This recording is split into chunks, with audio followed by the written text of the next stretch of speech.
আবারও ক্ষমতায় আসছেন নরেন্দ্র মোদী।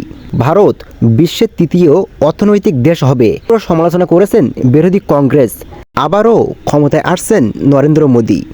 গতবারের চেয়ে এবার আরও বেশি আসনে জয়ী হবে দলটি। লোকসভা নির্বাচনের আগে পার্লামেন্টে দেওয়া নিজের শেষ ভাষণে এই দাবি করেছেন প্রধানমন্ত্রী নরেন্দ্র মোদী। নরেন্দ্র মোদী বলেন, দেশের এই মুহূর্তের আমেজ বলছে আসন্ন লোকসভা নির্বাচনে এনডিএর আসন সংখ্যা 400 ছাড়িয়ে যাবে। বিজেপি একাই 300 আসন পাবে। তিনি আরও বলেন, আমি প্রতিশ্রুতি দিচ্ছি 30 বছর অপেক্ষা করতে হবে না। আমাদের তৃতীয় মেয়াদেই ভারত বিশ্বের তৃতীয় অর্থনৈতিক দেশ হবে, এটা আমার গ্যারান্টি। এদিকে নরেন্দ্র মোদীর এই বক্তব্যের তীব্র সমালোচনা করেছেন বিরোধী কংগ্রেস। তাদের অভিযোগ, আগে থেকেই নির্বাচনের পূর্বাভাস করতে পারেন না নরেন্দ্র মোদী। আগামী এপ্রিলে ভারতের লোকসভা নির্বাচন।